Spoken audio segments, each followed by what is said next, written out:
Bonjour et bienvenue dans cette vidéo tutoriel. Aujourd'hui, on se retrouve pour parler de ChatGPT. Vous avez beaucoup aimé le tutoriel qu'on a fait sur Canva, donc on s'est dit de continuer sur cette lancée avec un autre outil sur lequel on a énormément de questions, qui est donc ChatGPT et que je vous propose aujourd'hui de découvrir pour qu'on puisse voir ensemble comment vous allez pouvoir l'utiliser simplement, mot important ici, pour votre activité, que ce soit pour la création de contenu et d'autres choses qu'on verra ensemble. Alors juste avant de commencer, petite remise en contexte, qu'est-ce que ChatGPT? C'est une intelligence artificielle qu'on dit générative. Intelligence artificielle générative, ça veut dire que c'est une intelligence artificielle qui est capable de générer du texte, des images ou d'autres médias.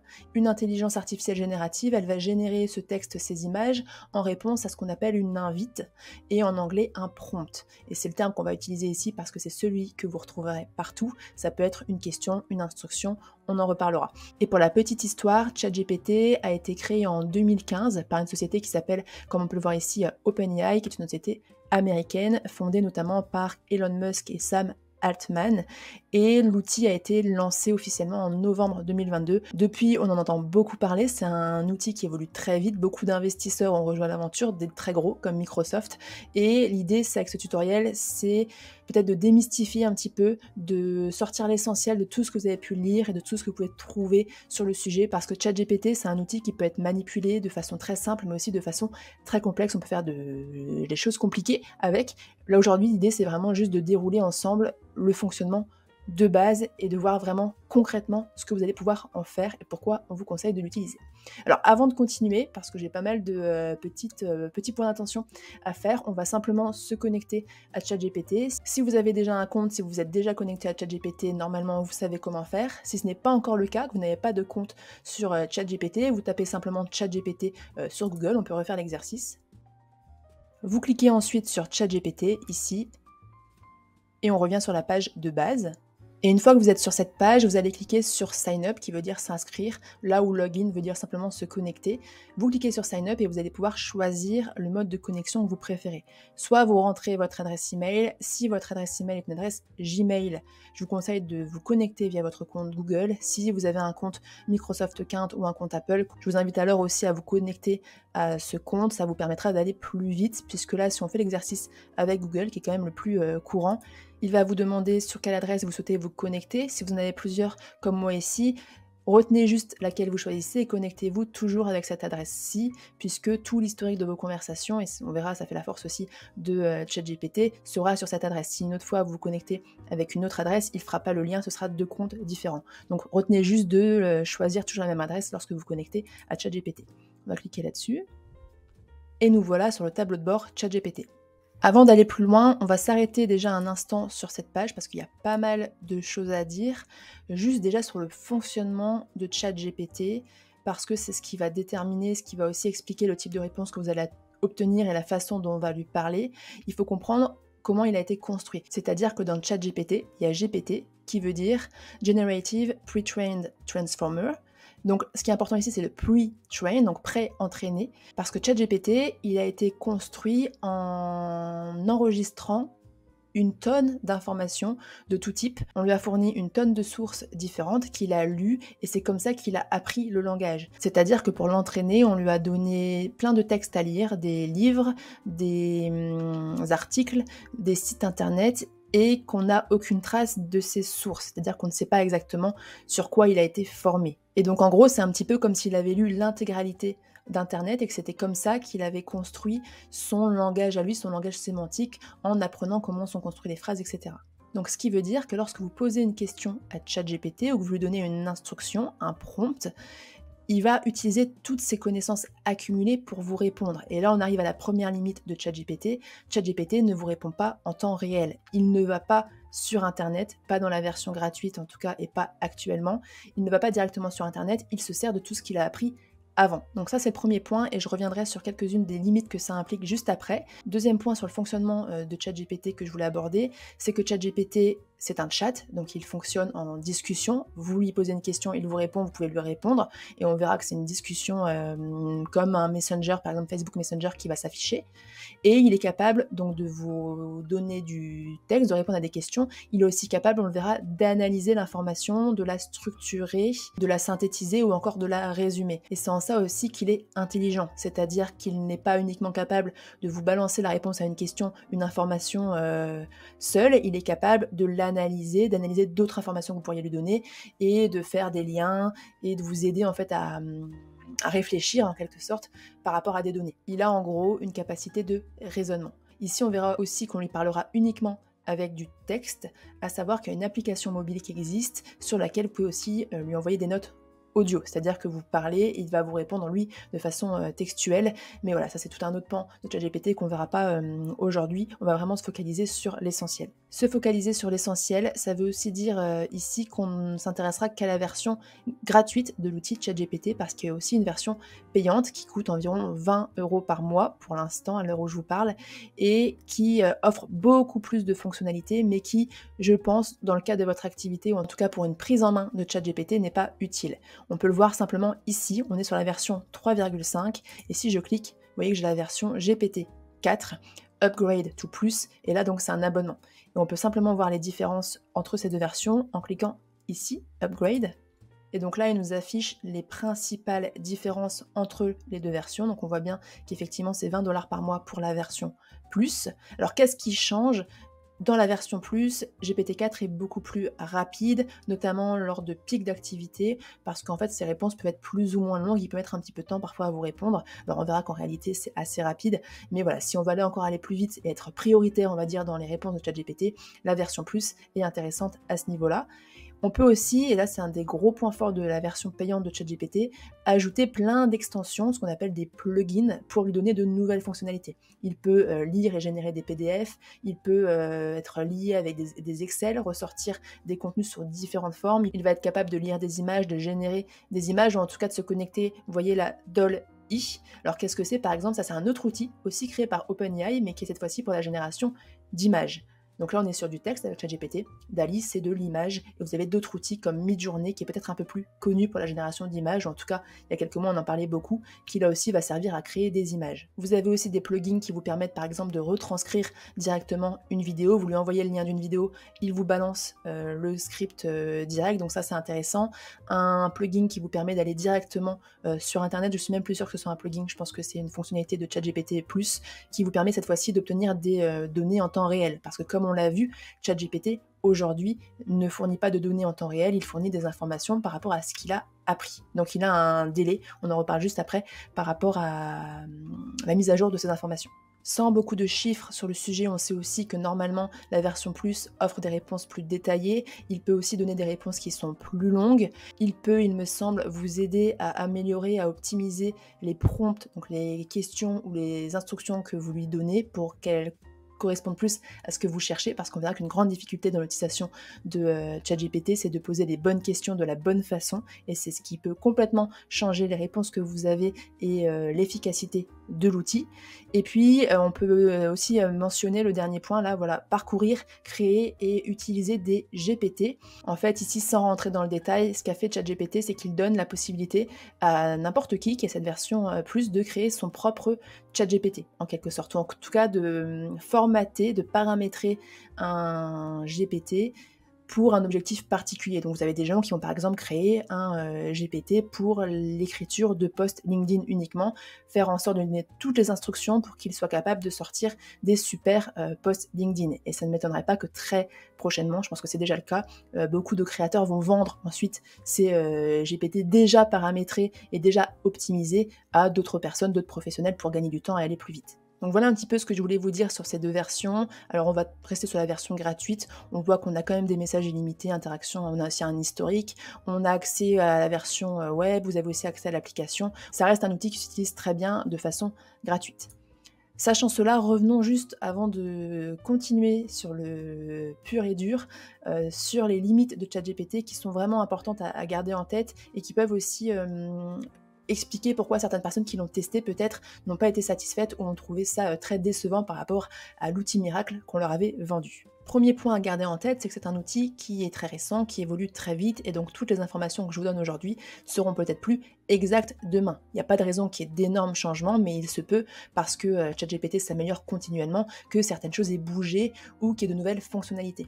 Par exemple, aujourd'hui, l'information qu'a ChatGPT, elle s'arrête à 2021. Il n'a pas d'informations sur 2022, il n'a pas d'informations sur 2023. C'est une de ses limites, comme je vous disais précédemment, c'est qu'il n'a pas d'informations en temps réel. Il me semble par exemple que sur ChatGPT 4, les données ont été mises à jour et maintenant il a des informations sur 2022 et 2023. Pas encore sur la version gratuite, mais j'ai cru lire qu'il souhaitait l'étendre. Donc normalement, même avec le compte gratuit, on aura bientôt accès aussi aux informations de 2023. Mais actuellement, si vous lui demandez quels sont les meilleurs films de l'année 2023 ou quel temps il a fait hier, il ne saura pas vous répondre. Donc ça, c'est aussi d'ailleurs une limite sur laquelle vraiment j'insiste, parce qu'il y a des domaines d'activité ou des questions qui peuvent vraiment changer dans l'espace de 2 ans, entre 2021 et aujourd'hui, ce qui peut aussi expliquer pourquoi ChatGPT peut se tromper. Il faut bien comprendre que ChatGPT, il ne détient pas la vérité. On l'a vu, il a été construit en emmagasinant un tas de données qu'il a trouvées sur Internet. Il vous ressort ce qu'il en a compris. Sur certains sujets qui peuvent être des sujets de société ou que sais-je, ou en tout cas il y a du débat, où il n'y a pas de vérité, où ça évolue vite, sur des métiers qui sont relativement nouveaux, il peut avoir assez peu d'informations et il peut parfois dire des choses qui ne sont pas justes. Sur ce point, à savoir aussi qu'il peut donner des réponses qui sont très académiques, qui manquent un petit peu de nuances et donc qui méritent des ajustements. On verra que la plupart du temps, il faut repasser derrière. ChatGPT, c'est un outil d'assistance. Il ne fait pas encore complètement le travail à votre place. Donc il faut prendre le temps de relire et de vérifier ce qu'il dit. Il ne cite jamais ses sources. Donc sur certains sujets, encore une fois, on ne sait pas d'où il se tire l'information. Et ce qui peut aussi expliquer qu'il a tendance parfois à reproduire des préjugés ou des idées reçues sur certaines thématiques, parce que ce sont les idées reçues générales ou majoritaires sur le web, et lui, il les a enregistrées. Donc vraiment, gardez du recul à ce niveau-là. Donc ChatGPT ne détient pas la vérité et ChatGPT peut se tromper. Parce que même si c'est une intelligence artificielle, il est relativement bête. Dans le sens où il suffit qu'un mot soit pas le bon, ou que la structure de la phrase n'ait pas été bien dite, ou que la question ait été mal posée, il peut passer complètement à côté de la plaque et ne pas répondre correctement à votre question. Il peut se tromper dans l'analyse, donc vérifiez bien ce qu'il vous dit et n'hésitez pas, on en reparlera, à lui dire lorsqu'il se trompe et à le corriger pour qu'il l'apprenne, parce qu'en fait il apprend de ses erreurs et c'est en grande partie les personnes qui l'utilisent, comme vous et moi, qui lui permettent de s'améliorer. Donc on va voir ensemble comment faire en sorte qu'il réponde de façon pertinente à vos questions. Maintenant, s'il se trompe, n'hésitez pas à simplifier, à reformuler, à reposer votre question et à lui dire qu'il s'est trompé. Donc voilà un petit peu ce que j'avais envie de vous dire et ce qui me semblait essentiel avant de commencer. Si on passe maintenant à l'utilisation de ChatGPT, on va lui poser nos premières questions, juste comprendre un petit peu comment ça se présente. Vous avez ici l'espace de chat, c'est là où s'afficheront les réponses et là où on pourra lui poser nos questions, ici, donner un message à ChatGPT. Et vous avez à gauche le menu, ou en tout cas c'est tout l'historique de vos conversations. Donc là en fait, chaque chat, on verra comment créer un nouveau chat, a un nom. Vous pouvez donner un titre, on verra aussi comment le modifier. Et en fait, on les retrouve tous ici. Donc là, on peut voir que depuis juin, en fait, j'ai pas mal d'historiques. On peut les supprimer, on peut garder uniquement ceux qui nous intéressent. Et en fait, on peut y retourner en cliquant, par exemple, ici ou ici, retourner ainsi sur nos chats. Et la particularité, ce qui est hyper intéressant là, c'est que comme vous pouvez avoir un historique, vous pouvez continuer une conversation sur des semaines, sur des mois. Et l'intérêt, c'est de lui donner une seule fois l'instruction, et ensuite de réutiliser le même chat parce qu'il va conserver les mêmes instructions. Peut-être que parfois il faudra lui rappeler « souviens-toi de ce que je t'ai dit », mais en tout cas il va garder en tête tout ce que vous lui avez dit et repartir de là. Donc ça c'est vraiment du temps de gagner. Juste aussi ce que vous avez là, c'est votre menu. Donc là votre compte, c'est vraiment les informations de compte de base pour vous déconnecter, pour aussi changer notamment la langue, c'est ce que je voulais faire ici. Par défaut, il est en anglais, ou c'est peut-être parce que moi, mon ordinateur est en anglais, mais en tout cas, si jamais votre ChatGPT est en anglais, vous pouvez le changer. Donc vous allez dans Local, Autodetect, et vous choisissez simplement FR pour français. Et là, vous voyez que tout est passé en français. Première chose qu'il peut être intéressant de faire. Si on veut retourner sur l'accueil, on appuie sur New Chat, et c'est comme ça qu'on crée simplement une nouvelle conversation. Alors là, il nous propose plusieurs choses pour voir un petit peu ce qu'il est capable de faire, et vous avez simplement à écrire votre question ici. Si je fais un copier-coller d'une question que j'ai préparée pour gagner un petit peu de temps, je peux vraiment lui poser tout type de questions. Là, une question assez bête, mais qui était le président français en 1887? Et il va me répondre de façon relativement, normalement, complète. Et là, vous voyez l'intérêt par rapport à un moteur de recherche classique, comme un moteur de recherche Google. Sur Google, vous avez un tas de pages qui va apparaître et vous allez devoir chercher, comparer. Peut-être que le premier site vous donnera sa réponse, peut-être que ce sera plutôt le second, troisième, peut-être que vous allez devoir faire 5 sites avant de trouver quelque chose qui vous convient. ChatGPT, il vous donne uniquement une réponse. C'est la réponse qu'il va formuler par rapport à toute l'information, encore une fois, qu'il a accumulée. Il le fait de façon très synthétique. En tout cas, on peut lui demander ensuite la façon dont on veut qu'il réponde, mais vous voyez que là, j'ai posé une question très simple. Il me répond en quelques phrases, donc il me contextualise quand même sa réponse. Donc vous voyez que là, j'ai posé une question. C'est le premier type de prompt qu'on peut utiliser. C'est le plus simple. C'est vraiment un outil qui est conversationnel parce qu'il vous répond. Vous pouvez de nouveau lui répondre. Si je peux lui demander, est-ce que c'est écrit qui lui a succédé? Non. Je peux par exemple lui demander. Et donc là, il continue. Et on peut parler comme ça très longtemps. Et c'est ça aussi l'intérêt de ChatGPT, c'est que on peut avoir des conversations diverses et variées sur plein de choses, revenir un temps après, continuer.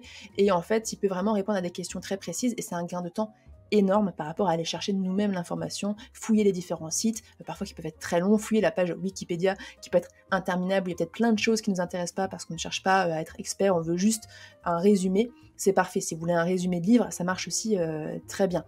Donc là, c'est une question. Et ce que je vais vous montrer aussi, c'est par exemple une instruction, puisque c'est le deuxième type, je dirais, de prompt, donc de demande, qui est la plus intéressante. C'est que là, je vais poser une question, je peux aussi donner une instruction, un ordre. Là, par exemple, donne-moi une recette de lasagne pour 5 personnes sans sauce béchamel. Vous pouvez très bien lui demander, donne-moi une recette de lasagne.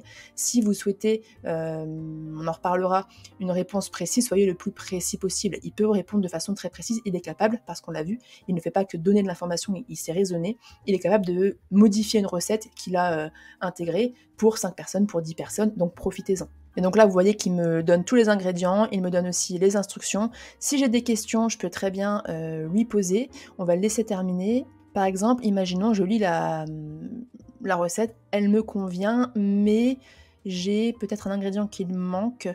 Voilà, j'ai pas d'origan et de basilic. Donc qu'est-ce que je peux lui dire? Je peux lui dire, j'ai pas d'origan.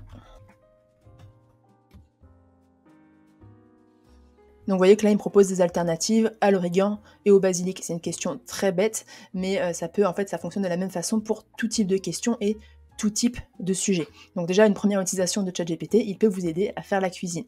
Premier point. Avant de continuer, si on analyse un petit peu ce qu'on vient de faire et tout ce qui s'affiche et les différentes fonctionnalités qu'on a quand il nous envoie une réponse, c'est lorsqu'on crée un chat. Vous avez vu que dès que j'ai posé une question, automatiquement, il a ajouté la conversation ici, il lui a donné un nom qu'il a deviné ou qu'il a choisi en fonction de ma question ici. Je peux changer ce nom, j'appuie sur les 3 petits points. Alors, je peux partager aussi le chat, on n'en reparlera pas là, c'est pas une utilisation qui est très courante. Je peux le supprimer si j'en ai plus besoin, c'était un chat ponctuel, et c'est vraiment juste pour une question, pour une recette, je peux le supprimer. Et sinon, il va rester là parce que je pourrais le réutiliser, et je peux simplement le renommer. Là, on va garder par exemple que président en 1887. Et vous mettez ce que vous voulez, vous enregistrez avec la touche entrée, et votre chat porte un nom qui est peut-être plus facile maintenant à retrouver et qui vous correspond mieux. Donc ça, c'est au niveau du chat. Au niveau des réponses, si vous voyez, lorsqu'on passe la souris, qu'est-ce qui se passe? En dessous, il nous propose 3 boutons. En fait, ça vous permet de noter la réponse de ChatGPT. Et ça a un intérêt, parce que comme je vous le disais, ChatGPT apprend de ses erreurs et apprend de l'utilisation qu'on en fait. Donc l'idée, c'est que si cette réponse vous plaît, vous lui mettez un pouce en l'air, et si cette réponse ne vous plaît pas, vous lui mettez un pouce en bas, par exemple. Et en fait, vous pouvez lui expliquer pourquoi ça ne vous a pas plu. Donc là, c'est pas le cas, donc on va quitter. Et donc en fait, il me repropose autre chose. Et là, si sa réponse est plus satisfaisante, je peux lui dire qu'effectivement c'est mieux, donc régénération améliorée. C'est mal fait, mais on arrive un petit peu à lire. Là, c'est pire, là, c'est identique. En l'occurrence, c'était un test, il n'y avait aucun problème avec sa réponse, donc je vais quitter. Mais vous voyez que c'est comme ça qu'on l'aide en fait, ChatGPT, à s'améliorer. Alors à noter quand même que si vous lui mettez, on va dire, un pouce en bas et qu'il régénère une réponse qui est encore une fois à côté de la plaque ou trop similaire à la précédente, c'est certainement qu'il n'a pas compris que vous avez mal posé la question. C'est pas toujours ChatGPT qui se trompe, souvent c'est aussi la personne qui pose la question, donc c'est nous qui nous sommes mal exprimés ou qui avons fait des erreurs en fait simplement dans la formulation.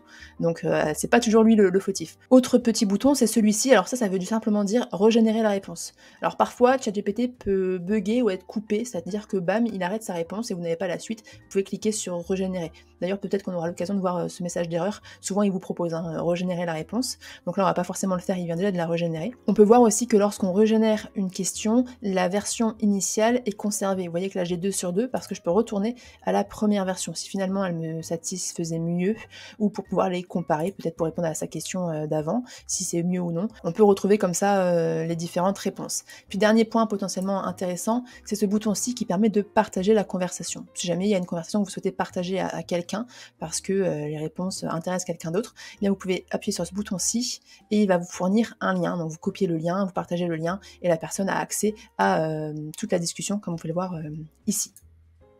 Hop, je quitte.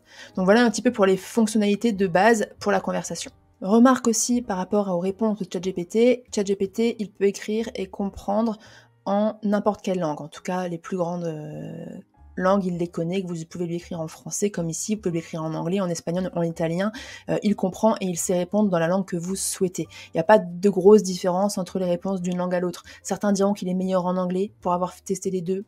Je trouve pas forcément, peut-être parfois dans sa formulation, je pense que ça dépend aussi beaucoup du sujet.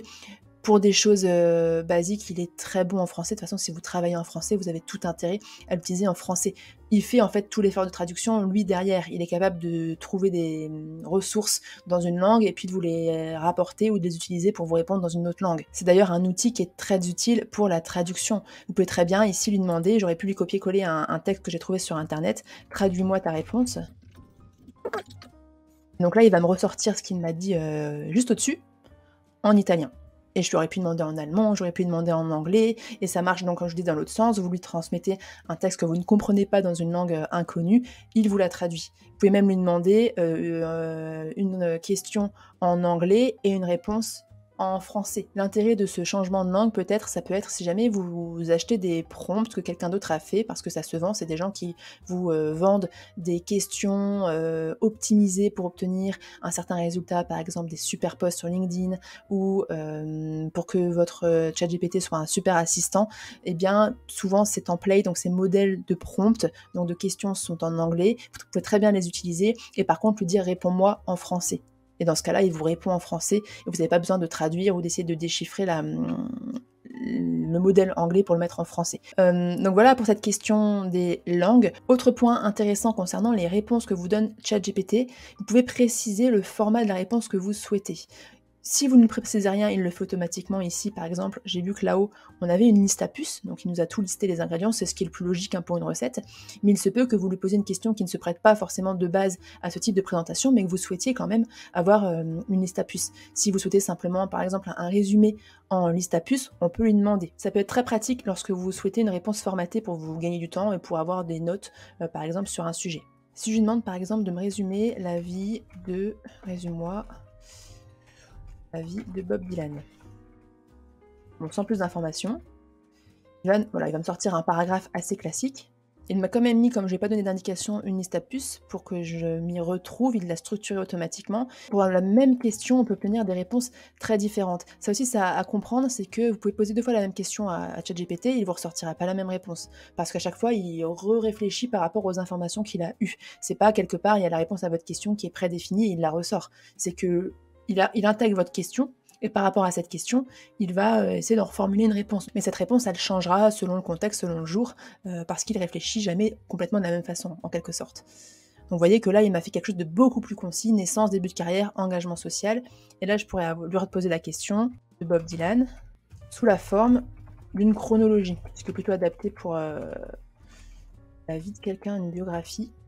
On va voir ce qui me sort. Et vous voyez que là, cette fois-ci, je vais demander chronologie, c'est un autre format qu'on peut demander. Donc il cite d'abord la date et par rapport à cette date, qu'est-ce qui s'est passé.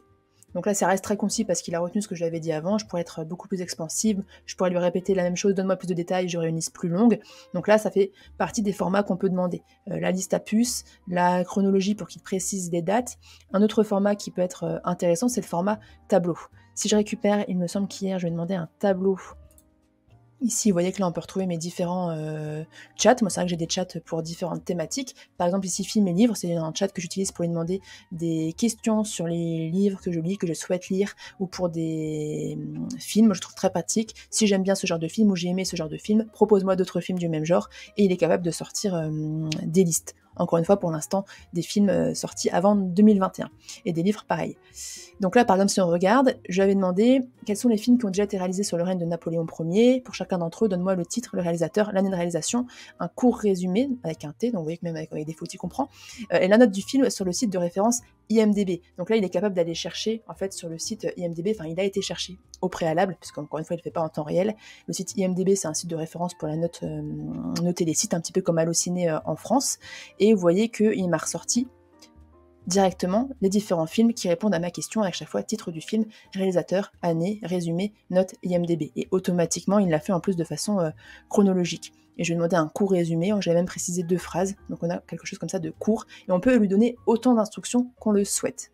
Donc voilà un petit peu pour les formats que ChatGPT peut vous sortir. Du texte classique, vous pouvez préciser liste à puces, vous pouvez préciser tableau, on a vu chronologie, on peut aussi lui demander de faire une checklist pour ensuite pouvoir cocher un petit peu comme le format d'une to-do list, si jamais c'est des étapes à atteindre avant un objectif par exemple. On peut lui demander, il me semble, le format de dialogue, le format de sommaire, on peut même lui demander de formuler un quiz avec des questions. Donc là, n'hésitez pas en fait à tester et vous verrez qu'il est capable de sortir pas mal de choses. Ce qui m'amène maintenant à une utilisation un petit peu plus précise de ChatGPT pour des objectifs, on va dire, plus professionnels ou plus complets, notamment de création de contenu. Si jamais j'ai envie qu'il m'aide à créer un post pour les réseaux sociaux, si j'ai envie qu'il m'aide à créer un flyer pour la promotion de mon activité. Ce qu'il faut comprendre, et c'est vraiment le point le plus important dans l'utilisation de ChatGPT, et c'est ce qui peut expliquer qu'on n'obtient pas les résultats qu'on est venu chercher, sa réponse ne sera qu'aussi bonne que votre question. Si la question est mauvaise, la réponse sera mauvaise. Si la question n'est pas claire, la réponse sera peut-être à côté de la plaque. Donc, premier point. Et ce qu'il faut vraiment aussi comprendre, c'est que plus vous serez précis, plus il vous répondra de façon précise et adéquate. Et c'est vraiment hyper important d'être précis. C'est possible, dans certains cas, de ne pas vouloir être précis parce qu'on veut lui laisser la créativité infinie. Dans ce cas-là, il part un petit peu dans son truc à lui.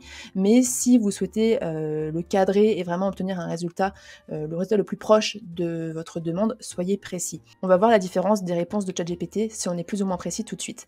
Et ce que j'entends par être précis. Si je crée un nouveau chat, que je lui demande, voilà, j'avais écrit un exemple, écris-moi un mail pour m'excuser mon retard au travail ce matin. Je lui dis juste ça comme ça, parce que ChatGPT peut aussi vous aider à écrire des emails.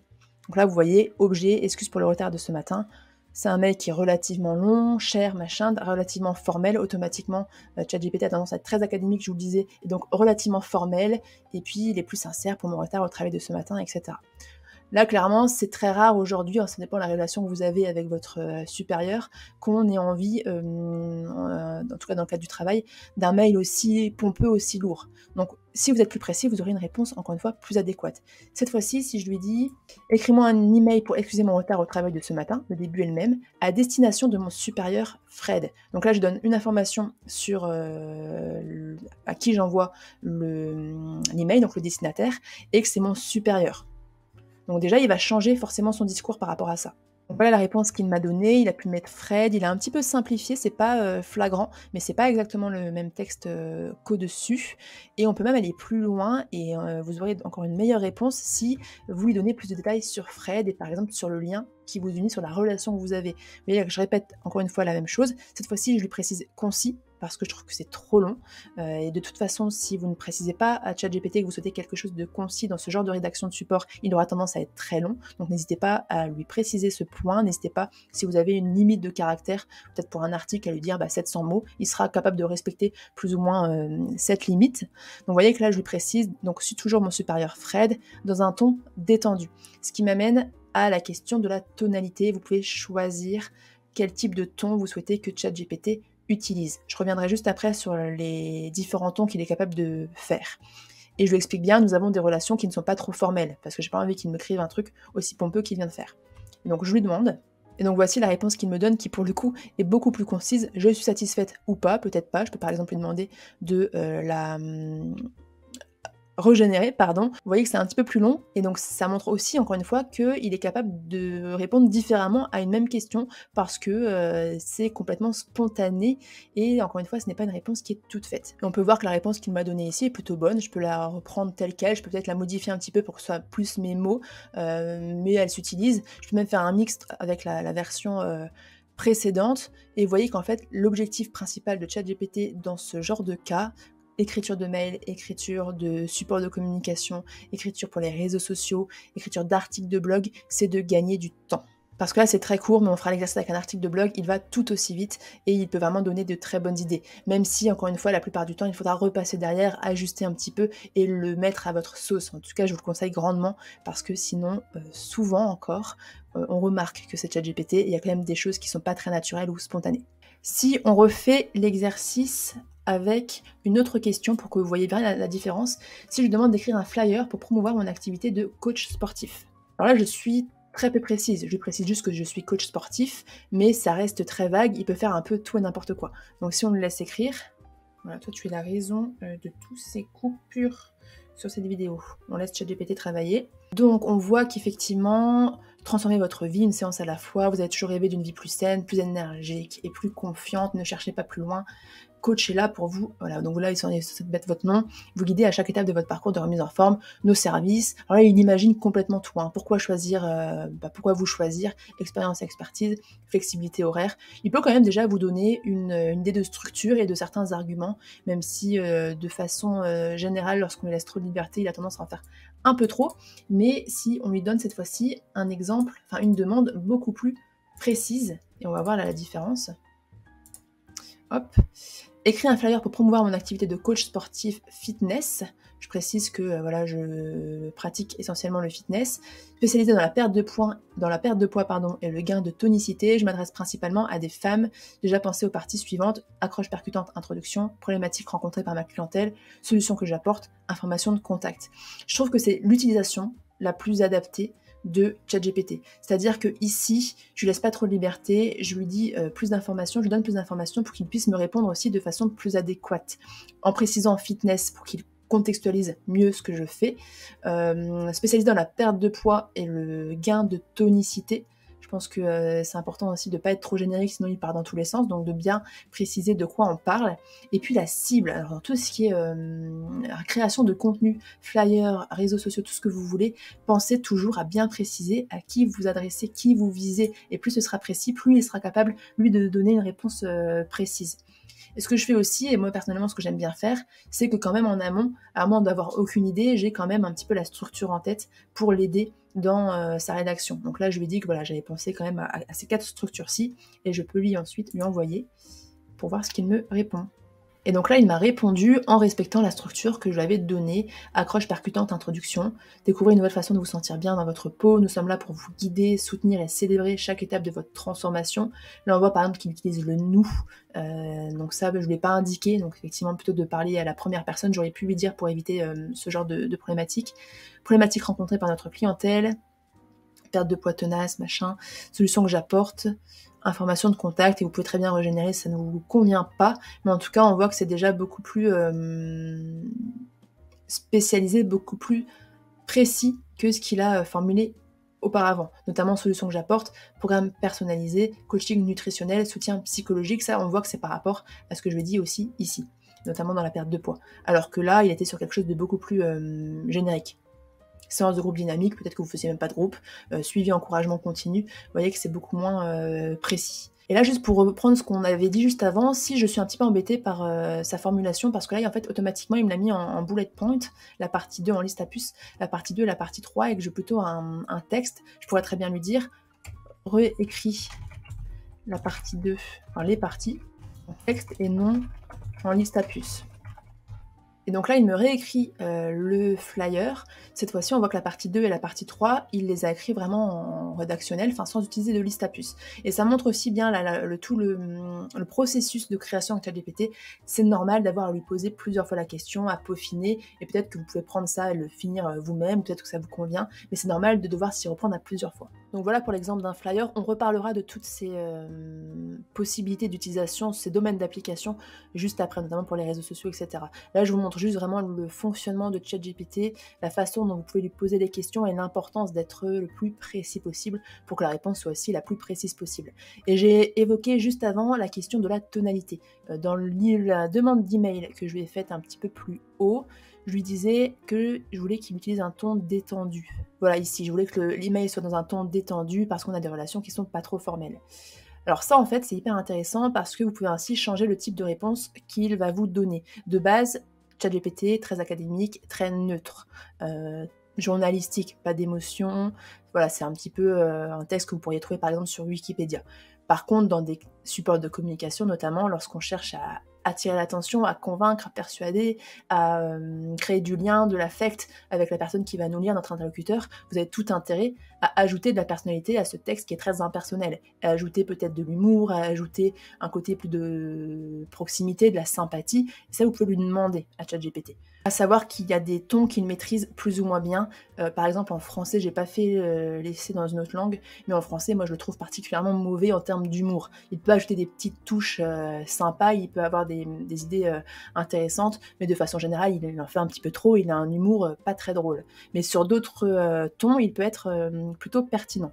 Juste pour lister un petit peu les tons, je pense que j'avais fait ma petite liste. Donc le ton, il peut être formel, langage académique professionnel, informel, conversation décontractée, langage quotidien. Il peut être aussi didactique, donc là c'est tout ce qui est pédagogie si vous souhaitez des explications détaillées en fait sur un sujet. Humoristique, on l'a vu, pour inclure de l'humour et des blagues plus ou moins drôles. Empathique, pour exprimer de la compréhension, du soutien, de l'empathie dans les discussions de sujets personnels et professionnels. Neutre, là c'est un petit peu comme ça qu'il nous répond. Créatif, alors là il part un petit peu loin pour avoir des choses un peu plus originales et imaginatives, artistiques. L'intérêt parfois de ce genre de choses, c'est qu'il peut faire des métaphores ou des analogies. Lorsqu'on cherche à expliquer quelque chose de complexe, qui peut être le cas dans vos pratiques, parce que c'est pas encore toujours très démocratisé ou que les gens ont des idées reçues, l'utilisation de métaphores ou d'analogies, ça peut aider à la compréhension. Moi, c'est quelque chose que j'aime utiliser dans le cadre, par exemple, de la création de site internet qui est relativement complexe. Vous pouvez lui demander à ChatGPT soit d'utiliser ce ton créatif, je trouve que là, dans ces cas-ci, il part un peu trop loin, mais par exemple, de lui demander directement, utilise des analogies, donne-moi des exemples pour illustrer mon propos ou ton propos avec des analogies ou des métaphores. Et il peut vous donner de très bonnes idées. Moi, personnellement, c'est quelque chose que j'ai du mal à faire, créer des métaphores dans ma tête, et lui est capable d'en sortir des intéressantes. Le ton, il peut être aussi réfléchi pour avoir des réponses approfondies. Informatif, information factuelle et pertinente, plutôt concis cette fois-ci par rapport à neutre. Persuasif, argument et raisonnement pour convaincre ou influencer positivement. Alors là, c'est celui-ci qui va être le plus utilisé en communication, c'est ce qu'on appelle le copywriting, écriture persuasive. Et là, il va essayer d'être impactant, d'être plus convaincant dans l'utilisation de ces mots avec des mots forts, avec des emojis, voilà, de créer quelque chose de plus intéressant. Ça, c'est un ton que je vous invite à essayer, persuasif. C'est pas toujours très bon, mais honnêtement, il peut donner de bonnes idées. Il peut être positif ou plutôt négatif, donc là il va être plutôt optimiste dans sa réponse ou il être plutôt critique si vous choisissez négatif. Énigmatique pour utiliser un langage énigmatique et poétique pour susciter la réflexion. Testez si ça vous intéresse. Directif ou narratif. Narratif, c'est intéressant parce qu'il raconte, en fait, il répond en racontant des histoires ou des anecdotes pour illustrer un point ou une idée précise que vous lui avez demandé. Donc voilà un petit peu pour les tons possibles. Si on fait un exercice donc très simple, qu'on lui demande de résumer, j'ai marqué ça, résumer le livre Le portrait de Dorian Gray en 5 lignes, pour pas que ce soit trop long, avec un ton formel. Donc voilà la réponse qu'il me donne. On voit d'ailleurs que c'est bien plus long que 5 lignes, simplement parce que c'est ma faute. En fait, 5 lignes, lui, ChatGPT, il voit pas les lignes. Ça dépend de mon écran, ça dépend d'autres facteurs. Donc si vous souhaitez vraiment le contraindre, il faut lui donner un nombre de phrases à la limite ou un nombre de mots. Là, c'était juste pour pas que ce soit trop long, c'est pas beaucoup d'importance. On voit un petit peu je vous laisse un petit peu lire si vous souhaitez la réponse. Et si je tape ensuite la même chose, mais cette fois-ci peut-être dans un ton humoristique, on va voir un petit peu ce qu'il est capable de faire. Et donc là, il répond effectivement d'une façon complètement différente. Alors il parle d'Instagram. Entre soirées décadentes et dilemmes moraux, Wilde nous rappelle que les filtres peuvent masquer beaucoup, mais même le meilleur filtre ne peut pas cacher une âme corrompue. Pourquoi pas? Il n'est pas parti si loin, peut-être un petit peu au début, on comprend pas trop ce qu'il veut dire, mais on peut le refaire retravailler et il peut encore une fois donner des idées. Si on refait le travail cette fois-ci, la même question, avec un ton peut-être empathique. Donc voilà que vous voyez qu'effectivement cette réponse d'ailleurs elle est intéressante. Un homme charmant dont la beauté reste intouchée par le temps, poussé par le désir éternel de jeunesse, il s'égare dans les méandres de la décadence morale, etc. etc. Et vous pourriez, je vous invite, si vous avez envie de comprendre comment il réfléchit, à poser la même question, à lui demander plein de tons ton différent pour voir aussi celui qui vous convient le mieux. Même si encore une fois, peu importe le ton que vous choisirez, il faudra certainement faire des ajustements ou lui demander de revoir un petit peu sa version. Donc voilà ce que j'avais envie de vous dire par rapport à la tonalité que ChatGPT peut utiliser, et ça boucle un petit peu cette partie pratico-pratique sur voilà, comment ChatGPT fonctionne et comment il vous répond.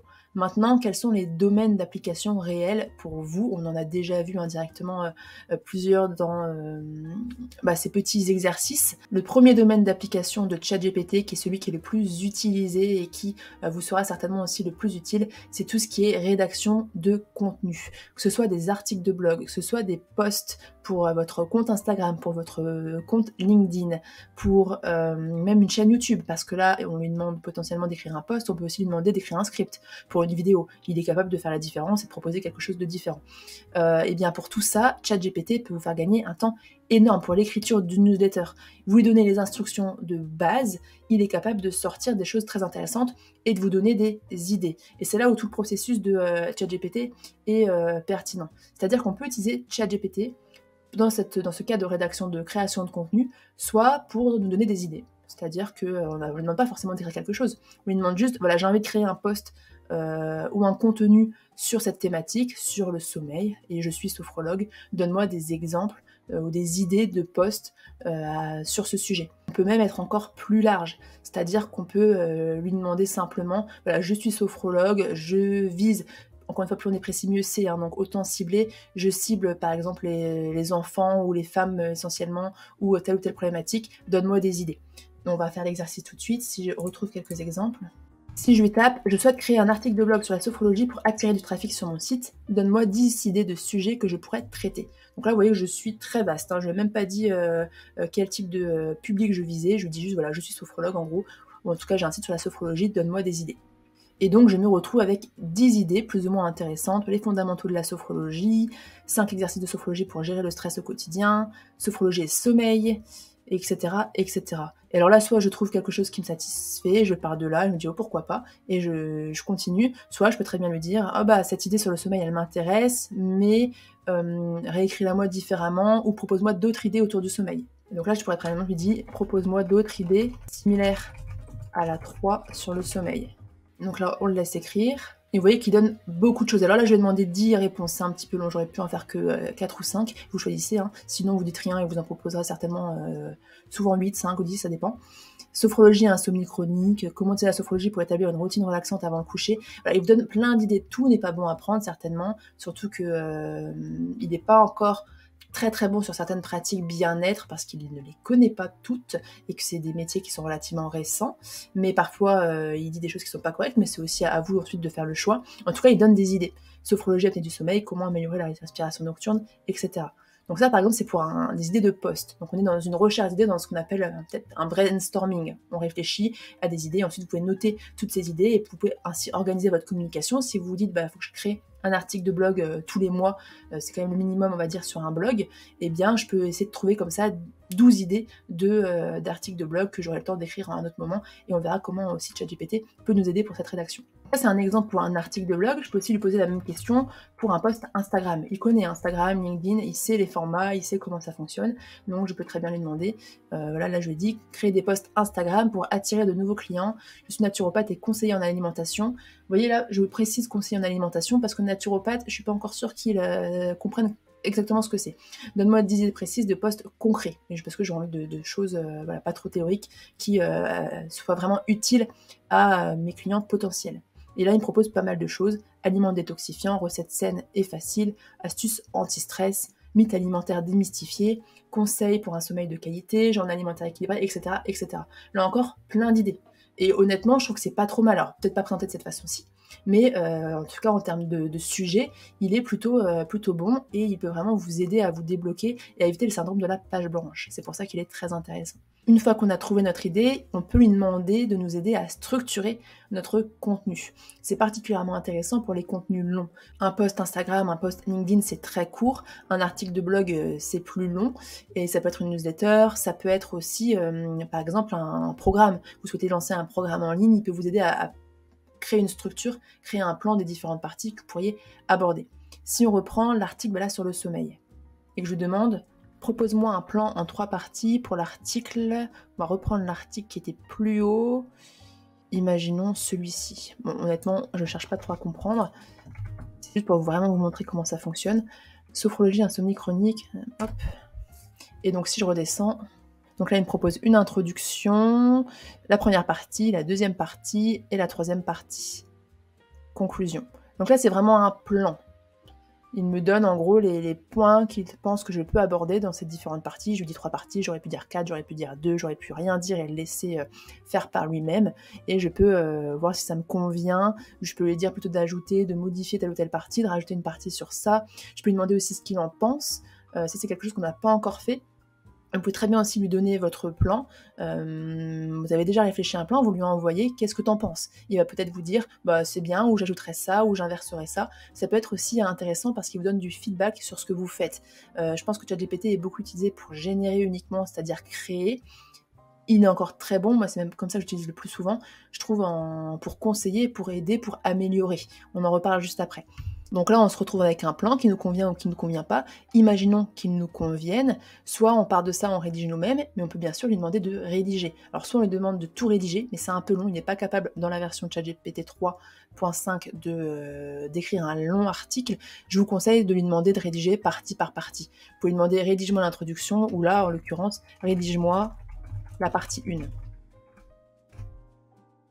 Je vais donner plus d'informations en termes de longueur, etc. Là, pour l'exercice, voilà, je laisse faire. Je pourrais aussi lui demander le ton, hein, bien sûr, ce que je n'ai pas fait. Donc là, il a eu un ton très neutre, qui pour le coup n'est pas forcément mauvais pour un article. Donc voilà, lui, ce qui me sortirait pour la partie 1. Je peux clairement récupérer ça, voir ce que je garde, voir ce que je jette, peut-être réduire un petit peu. Il est intéressant aussi parce qu'il structure bien, ce que beaucoup de personnes ont du mal à faire elles-mêmes. Il structure bien avec des titres, et ça, c'est hyper important pour un article, à la fois pour la lecture de la personne et pour le référencement naturel de votre site, de bien structurer vos articles avec des titres. Donc ça, lui, il le fait très bien. Pour tout ce qui est structuration, il est quand même très très bon. Donc ça peut être intéressant. Et quelque chose que moi, j'ai remarqué dans mon utilisation personnelle de ChatGPT, c'est qu'en fait, si on lit, ce qu'on va pas forcément prendre le temps de faire ici, mais il en dit parfois trop, dans le sens où il met des phrases qui servent à rien, donc c'est assez facile de réduire les textes lorsqu'ils sont trop longs. Ou sinon, on lui demande, tu peux me réécrire ça, mais en 2 fois plus court, ou soit plus concis, ou respecte une limite de mots, et il le fait très bien. Donc là, j'ai la partie 1, je pourrais lui demander de rédiger la partie 2, je pourrais lui demander de rédiger la partie 3, je pourrais lui demander de changer certaines choses. Si on lui demande maintenant de rédiger un post Instagram, j'ai repris les réponses qu'il m'avait données ici, je lui demande, voilà, rédige-moi le post Instagram 4 mythes alimentaires.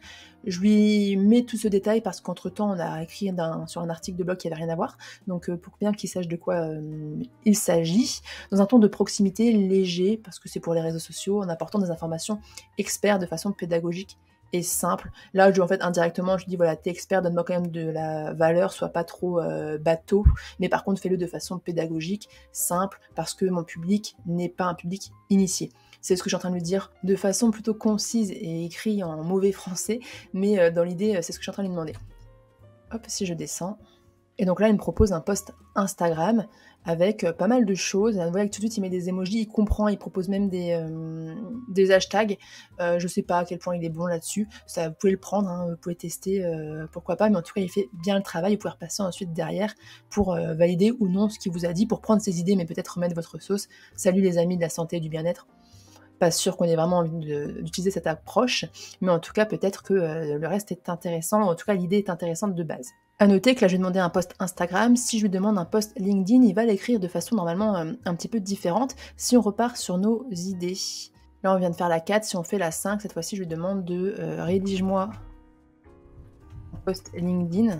Là, encore une fois, comme il y a beaucoup de choses sur cette conversation qui n'ont rien à voir, je lui précise bien de quoi il s'agit, comment s'appelle l'idée 5 qu'il m'avait donnée. Utilise un ton détendu, mais reste professionnel.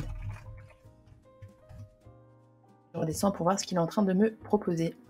Et donc là, ce qu'on voit aussi, c'est à quel point il est rapide. Tout ce qu'il sort, on pourrait lui demander ça sur toutes les idées. J'aurais pu garder les 10 idées et lui demander pour les 10 idées de me rédiger les posts, ou j'aurais pu dire de me décliner, d'extrapoler. On l'a fait un petit peu quand je lui ai demandé de repartir de l'idée du sommeil et de me proposer d'autres idées autour de ça. On extrapole un sujet, il nous sort des idées. Il y en a une qui me plaît particulièrement, mais peut-être pas dans cette formulation-ci, ou peut-être pas dans cet axe-là. On peut lui demander de nous proposer des alternatives, des choses qui s'en rapprochent, mais qui répondent peut-être à un critère qu'on n'avait pas encore précisé. Donc là, vous voyez que le post LinkedIn Il est écrit, il est plutôt correct, donc j'ai pas analysé si ce qu'il me dit est juste par rapport à ma question, mais vous voyez un petit peu l'idée. Et par exemple, alors ça fonctionne pour un post LinkedIn. Moi, quand je le vois là avec 1, 2, 3, 4, 5, je me dis, je le préfère même à ce qu'il m'a proposé pour le post Instagram.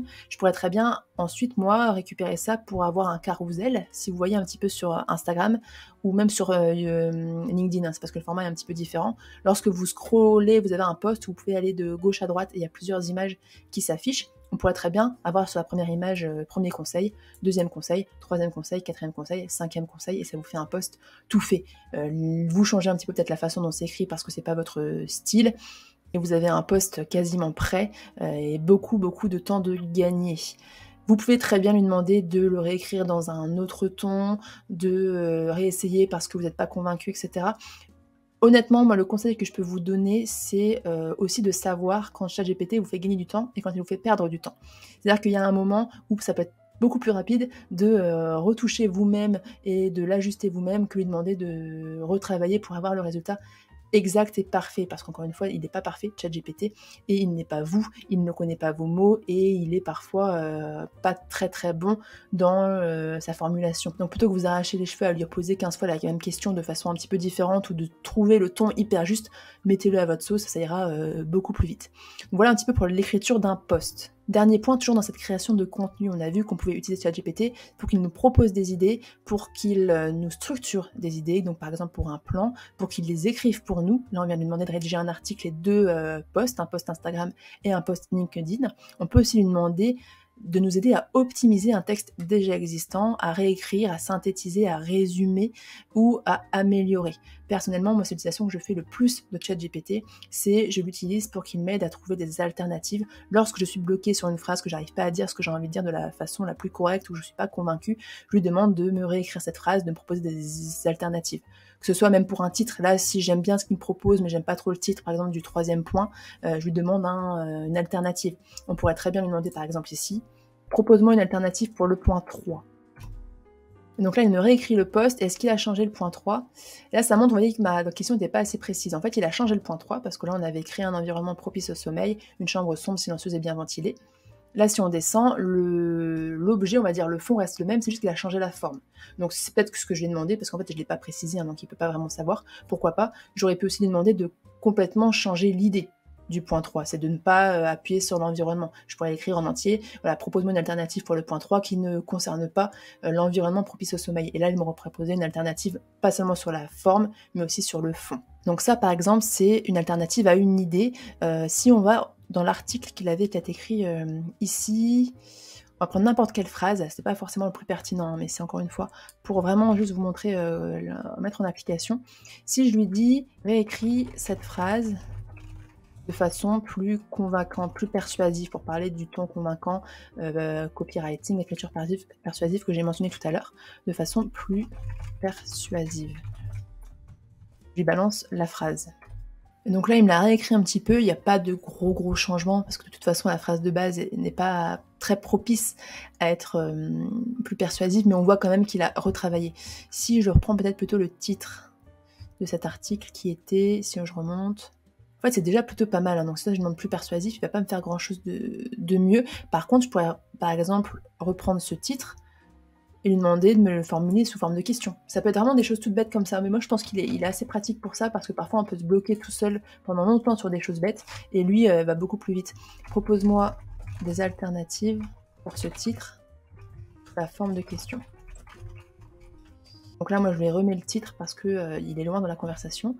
Et donc vous voyez que là, il m'a proposé 5 titres différents, toujours sur la même thématique, mais formulés de façon différente. Je pourrais être encore plus précise. Propose-moi des titres qui commencent par un verbe à l'infinitif. Enfin, plein de choses comme ça. Et vous pouvez ainsi obtenir vraiment un résultat précis qui vous convient et qui répond à certains critères que vous avez peut-être.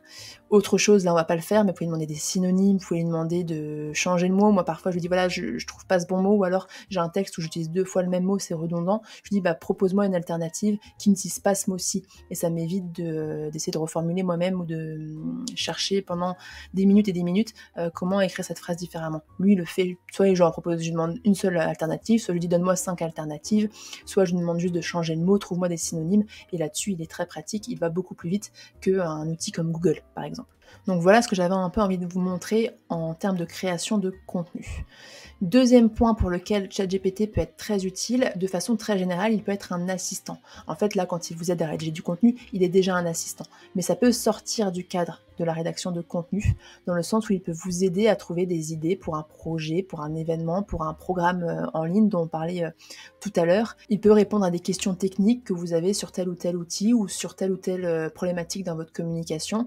Certains l'utilisent comme conseiller, où on ne rentrera pas dans le détail, parce que là, c'est vraiment des prompts plus ou moins technique, ou en tout cas il y a encore de la recherche sur le sujet, il y a plein de gens qui expérimentent l'outil pour comprendre exactement comment il fonctionne, mais lui dire voilà, tu es un expert dans tel ou tel domaine. En fait, donner un rôle à ChatGPT lorsqu'il vous répond, ça lui permet de bien contextualiser et de vous répondre de la meilleure des façons possibles. Si vous souhaitez des conseils en histoire, peut-être que je peux vous montrer, moi, voilà, par exemple là j'ai un onglet personnel, culture historique, sur lequel je pose des questions d'histoire à ChatGPT.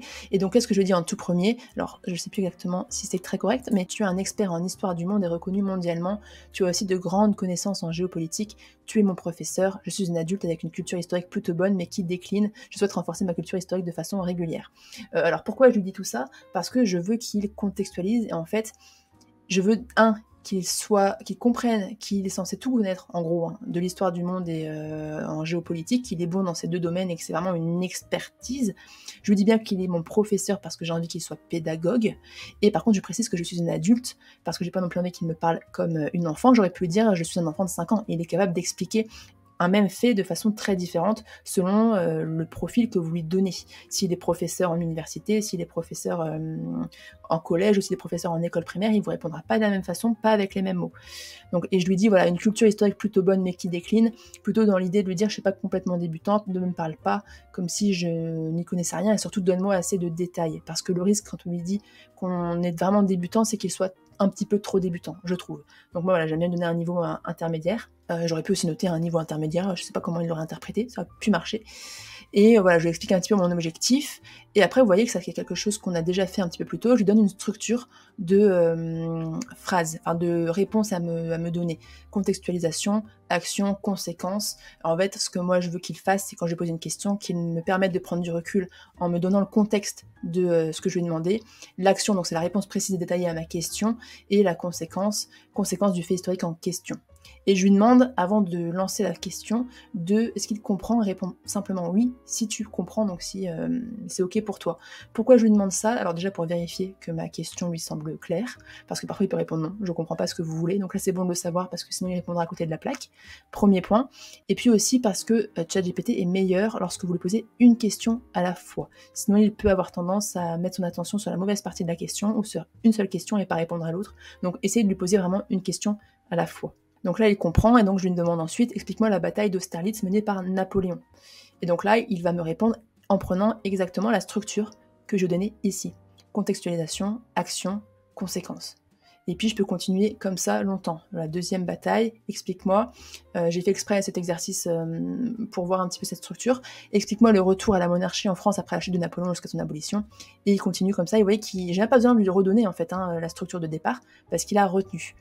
Il me semble qu'ensuite, là je lui ai posé une question un petit peu différente, et donc vous voyez qu'il a cassé la formule que j'avais demandé, enfin la structure. C'est pas grave, je lui demande de me répondre avec la bonne structure, tu as oublié, et normalement il ne l'oubliera plus. Contextualisation, action, conséquence. Et on pourrait continuer comme ça très longtemps et lui préciser encore plus quand est-ce qu'on veut ou non tel ou tel format de réponse. Vous voyez que là, après, je le casse un petit peu parce que je lui pose des questions qui ne fonctionnent plus avec ma structure à moi. Et pour simplifier, ce que je lui dis plutôt, il me semble, c'est... Vous voyez là, répond en utilisant la structure contexte, action, conséquence, demandez plutôt. On l'appellera désormais la structure CAC pour les prochaines questions. Ce que j'aurais pu lui mettre en fait dans la première instruction, mais comme ça maintenant dès que je lui pose une question et que je veux qu'il y ait cette structure, je mets juste structure CAC entre parenthèses et il me répond en respectant cette structure. Et là lorsque c'est pas nécessaire, je lui mets pas. Et il continue à me donner ses réponses. Donc vous voyez là un petit peu le type d'utilisation. Pour revenir à notre chat à nous, On peut donc lui demander de nous donner des idées sur tel ou tel projet. On peut aussi lui demander de nous aider à écrire un argumentaire. On a vu comment rédiger un flyer. Ça peut aussi être votre site internet, le contenu de votre site internet. Alors à prendre avec des pincettes toujours, c'est-à-dire que souvent les résultats sortis de machine ne sont pas exploitables directement. On l'a vu, ils répondent de façon très formelle ou avec un style qui n'est pas toujours naturel, mais par contre il peut vous donner des idées, il peut relire vos textes, les corriger, vous proposer des améliorations, donc pour le contenu d'un site internet ça peut être intéressant. Pour l'écriture d'email, on a fait un exercice tout bête de retard en début de vidéo, c'est pareil en termes de prospection. Et puis il peut aussi vous aider à créer tout type de support. Imaginons si on fait l'exercice, vous avez besoin de support d'accompagnement, voilà, dans votre accompagnement, vous avez envie d'ajouter peut-être des supports pour vos clients pour compléter ce que vous proposez lors des séances. Je peux lui proposer cette question-ci. Je suis psychopatricienne, j'accompagne principalement les enfants lors de consultations individuelles. Je souhaite créer des supports pédagogiques pour accompagner mes séances et offrir à mes clients l'opportunité d'approfondir ce qu'on voit en séance. Donne-moi des idées de support. Voilà, je lui ai pas trop dit grand-chose, j'ai juste quand même précisé que ma cible, ce sont des enfants, que mon activité, moi, c'est principalement de la consultation individuelle. Donner toujours un petit peu de contexte parce qu'il n'est pas forcément censé savoir, ou en tout cas, il ne sait pas toujours exactement à quoi ça correspond. Et donc là, il me propose pas mal de choses. En tant que psychopraticienne travaillant avec des enfants, créer des supports pédagogiques peut être une excellente initiative. Si vous avez remarqué, à chaque fois qu'on pose une question à ChatGPT, il a tendance un petit peu à nous féliciter au début, ou à nous dire que c'est vraiment très bien, ou en tout cas que c'est bien et que ça pourrait être amélioré. Petit point d'ailleurs, petite parenthèse dans ce sujet, ChatGPT est très conciliant, il ira toujours dans votre sens. Et c'est pourquoi, par rapport à ce que je vous disais au départ, il ne détient pas la vérité. Vous lui dites que 4 plus 4 égale 8, 4 plus 4 par contre égale 10 par exemple, il va vous dire non.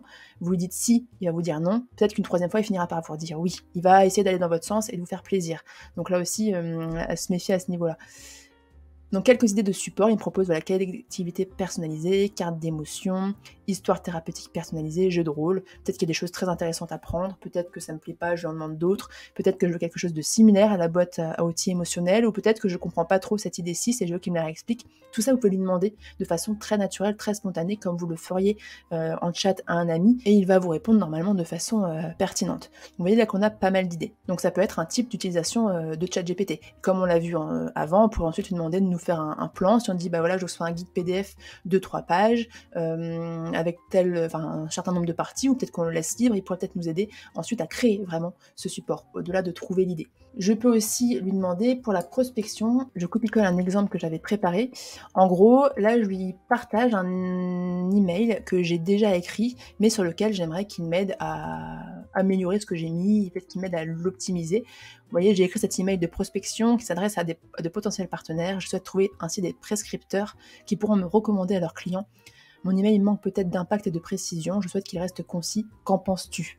Là, c'est vraiment un exemple bête, mais c'est pour vous montrer que vous pouvez demander à ChatGPT d'écrire un email de prospection, comme on vient de le faire avec les idées. Donc, c'est lui qui le conçoit. Mais vous pouvez aussi lui demander de vous donner un avis, un retour des optimisations pour ce que vous avez déjà créé. Donc si je l'envoie, on va voir ce qu'il est capable de répondre. Donc si vous souhaitez lire, vous pouvez toujours appuyer sur pause. Si on regarde juste rapidement, par exemple, c'est tout bête, mais je vous propose un échange téléphonique pour discuter des possibilités de collaboration. J'ai écrit ça très vite.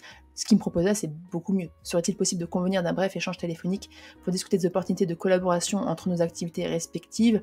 C'est quand même déjà plus français et c'est quand même plus agréable à lire, c'est mieux.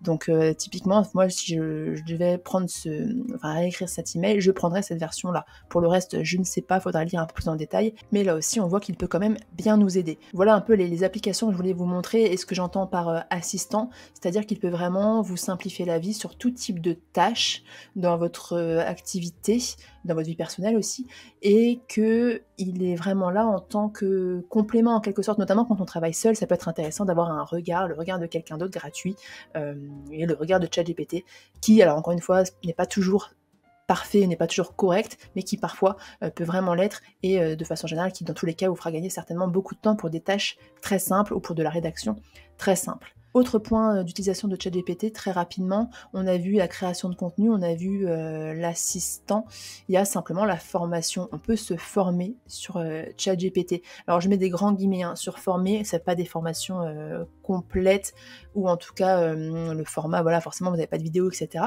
Mais ce que je veux dire par là, c'est qu'on peut apprendre des choses sur certains sujets, un peu comme je vous ai montré pour la culture historique, là mon chat ici, mais sur plein de sujets différents, de façon condensée, synthétisée, rapide. Par exemple, si là je sors IUX Mastery Plan, que je n'ai pas renommé, donc c'est son nom à lui, qu'est-ce que je lui avais demandé ici? Si je me souviens bien, l'UI et l'UX, ce sont des compétences en termes de design. Donc là, typiquement, moi, je lui avais demandé, parce qu'il y a très peu d'informations structurées sur Google, si vous tapez, voilà, si moi, je veux me former en UX ou en UI, je tape sur Google, j'ai plein de choses différentes, et en fait, c'est mon métier, donc je sais déjà pas mal de choses, et j'ai pas envie d'un truc hyper complet, et surtout, j'ai beaucoup de mal à trouver de l'information condensée tout au même endroit. Donc moi, ce que je lui ai demandé, c'est voilà, de me sortir un plan de formation qui reprend tout ce que je dois savoir sur l'UI design et puis en deuxième temps sur l'UX. Donc là je vais demander je pense que l'UI. Ouais, je lui ai demandé de commencer par l'UI design, donc il m'a sorti un plan de formation. Après je peux très bien lui demander ce que j'ai fait d'ailleurs plus tard certainement, voilà, de commencer par la partie 1, l'introduction. Donc dis-moi tout ce que j'ai besoin de savoir, sachant que je vais vraiment préciser au début dans ma question que je connais les bases, que lui il a 10 ans d'expérience web designer et que je veux devenir, il me semble, avancé. Voilà, je voulais vraiment devenir avancé, donc je veux que le niveau soit assez élevé. Donc je lui demande de rédiger la première partie. J'aurais pu demander quelque chose de plus détaillé si j'avais voulu quelque chose de plus détaillé. Et ensuite, je peux lui poser des questions. Par exemple, vous voyez là, donne-moi plus de détails et d'explications par rapport au concept clé en ajoutant l'accessibilité par rapport aux 4 que tu m'as déjà mentionnés. Donc là, il a dû me donner, voilà, il m'a donné des concepts clés, les 4 ici. Et ce que je viens de lui demander, c'est plus de détails là-dessus, ainsi que de me rajouter la question de l'accessibilité qu'il n'a pas mise, mais que je trouve importante. Et donc là, il m'a ressorti ensuite plus de détails. Vous voyez, sur les 4, et il m'a rajouté accessibilité. Donc on va pas tout dérouler, mais c'est pour vous montrer aussi à quel point là-dessus, il peut être intéressant. On peut sortir du plan pour lui poser des questions, on peut lui demander de rajouter des choses. Moi personnellement, je l'utilise vraiment en termes de structure. Je cherche des informations parfois ailleurs, pas uniquement sur ChatGPT, mais ça me permet vraiment de tout passer en revue et d'avoir des informations très condensées sur certains sujets. Ça, c'est un exemple d'application en termes de formation. Autre exemple qu'on peut appeler de la formation, moi par exemple j'apprends l'italien sur ChatGPT et je le trouve particulièrement bon pour l'apprentissage des langues. Donc comment, si je vous montre rapidement ma conversation avec lui, donc par exemple là au départ je lui avais dit que je souhaitais apprendre l'italien, j'étais complètement débutante, je souhaitais apprendre relativement vite, autant à lire qu'à écrire, syntaxe, grammaire, conjugaison, et je lui ai demandé un plan d'apprentissage sur 10 semaines. Donc il m'a proposé ce plan-ci que voilà, j'ai pris en partie, je me suis inspirée en tout cas pour voir un petit peu ce qu'il estimait important de voir. Et ensuite, je peux lui poser plein de questions sur plein de thématiques différentes. Je vais chercher des informations moi, à d'autres endroits, mais quand j'ai besoin de quelque chose que je trouve pas ailleurs ou de façon condensée ou de gagner du temps, je peux lui demander par exemple, voilà, donne-moi un cours débutant sur la négation en italien. Et il m'explique la négation en italien. Et pour l'avoir testé pas mal sur même d'autres langues, il est plutôt bon. Donc ça peut être intéressant. Là, c'était plutôt du cours. Et ce que je fais en ce moment, par exemple, c'est que je lui demande des exercices. On va descendre. Voilà, donne-moi 8 autres phrases simples pour réviser les mêmes apprentissages. En gros, j'ai appris plusieurs choses que je lui ai données. Alors, est-ce que je vais réussir à remonter ? Voilà, donc ce que je lui avais demandé au tout départ, c'est effectivement, donne-moi des phrases à traduire pour un niveau débutant. Je lui ai dit tout ce que j'avais appris, tout ce que je voulais réviser, et je veux que les phrases qu'il me propose me permettent de réviser les éléments là en question. Et donc il me sort des phrases en français, je lui donne des réponses en italien. Alors là, pour le coup, je l'avais fait sur un cahier, mais je peux lui donner en italien pour qu'il les corrige. Si on descend... Donc ici, je lui avais demandé 8 phrases simples pour réviser les apprentissages que j'ai précités. Il m'en donne, je les traduis, je lui demande de corriger mes réponses et il me corrige les réponses. Donc ça, c'est intéressant. C'était de l'italien au français, d'ailleurs, mais ça marche dans les deux sens. Vous voyez, là, c'était en français, je lui réponds en italien, corrige mes réponses et il corrige mes réponses. Et donc l'avantage de ChatGPT ici, c'est qu'il retient tout ce qu'on a vu avant, ce qui fait que j'ai pas besoin de recommencer, de poser les mêmes questions à chaque fois. Il sait mes apprentissages parce que je les ai mentionnés plus tôt, et donc il repart toujours de ça. Et moi, quand je reviens l'utiliser, je lui dis juste, repars de là, ou alors j'ai appris le passé aujourd'hui, donc inclus, maintenant intègre le passé dans les textes que tu me proposes. Et parfois, ce que j'ai fait par exemple dernièrement, c'est que je lui demande d'intégrer une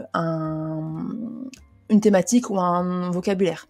Si je regarde là, par exemple ici je lui avais dit propose-moi un court texte à traduire du français à l'italien, garde en mémoire tout ce que j'ai appris plus tôt, fais en sorte que le texte proposé me permette de réviser mes apprentissages, présent simple, imparfait, passé composé, mots de liaison et coordination à ajouter, ainsi que les adverbes de lieu et de temps, et je lui ai dit j'ai envie d'apprendre le vocabulaire sur les animaux. Et donc il m'a donné un texte en français à traduire en italien.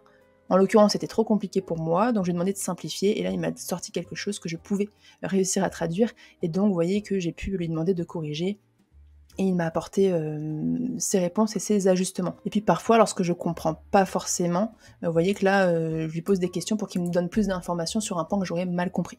Donc voilà un peu une autre façon d'utiliser, on va dire, ChatGPT dans le cadre d'un apprentissage, ici d'une langue, mais ça fonctionne pour plein d'autres sujets. Donc je pense qu'on a fait le tour de ce que je voulais vous dire sur ChatGPT, en espérant que ce tutoriel n'ait pas été trop long.